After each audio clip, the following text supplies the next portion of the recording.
Pagkatapos ng mga bagay na ito, ay dumating ang salita ng Panginoon kay Abram sa pangitain na nagsasabi, "Huwag kang matakot, Abram. Ako ang iyong kalasag at ang iyong gantimpala na lubhang dakila." At sinabi ni Abram, "O Panginoong Diyos, anong ibibigay mo sa akin kung ako'y nabubuhay na walang anak at ang mag-aari ng aking bahay ay itong taga-Damaskong si Eliezer?"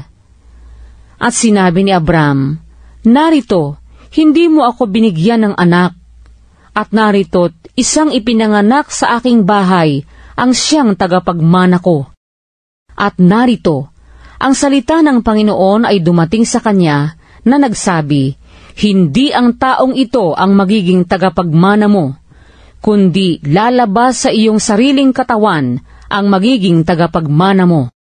At siya'y inilabas at sinabi, "Tumingala ka ngayon sa langit, at iyong bilangin ang mga bituin kung mabibilang mo." At sa kanya'y sinabi, "Magiging ganyan ang iyong binhi." At sumampalataya siya sa Panginoon, at ito'y ibinilang na katwiran sa kanya. At sinabi sa kanya, "Ako ang Panginoon, na nagpaalis sa iyo sa Ur ng mga Kaldeo, upang ibigay sa iyo ang lupaing ito na manahin mo." At sinabi niya, "O Panginoong Diyos, paanong pagkakilala ko na aking mamanahin?"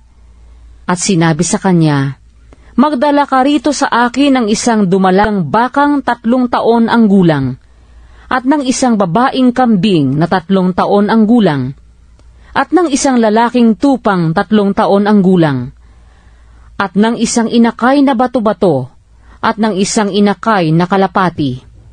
At dinala niya ang lahat ng ito sa kanya, at pinaghati niya sa gitna, at kanyang pinagtapat-tapat ang kalakalahati, datapwat hindi hinati ang mga ibon. At binababa ng mga ibong mandadagit ang mga bangkay, at binubugaw ni Abram. At nang lulubog na ang araw, ay nakatulog si Abram ng mahimbing. At narito, ang isang kasindak-sindak na malaking kadiliman ay sumakaniya. At sinabi ng Diyos kay Abram, "Tunay na pakatalastasin mo na ang iyong binhi ay magiging taga-ibang bayan sa lupaing hindi kanila, at mangaglilingkod sa mga yaon, at pahihirapang 400 taon.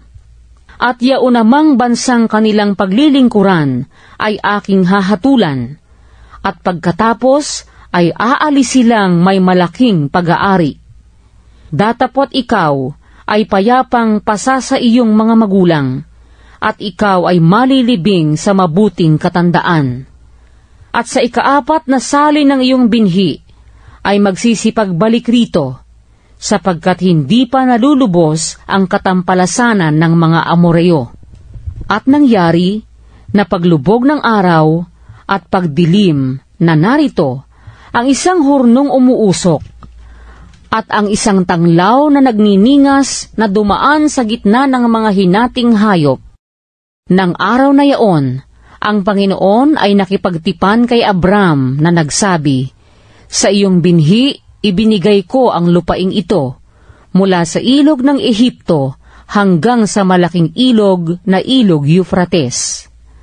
Ang mga Sineo, at ang mga Seneseo, at ang mga Sedmoneo, at ang mga Heteo, at ang mga Pereseo, at ang mga Refaim, at ang mga Amoreo, at ang mga Kananeo, at ang mga Gergeseo, at ang mga Hebuseo.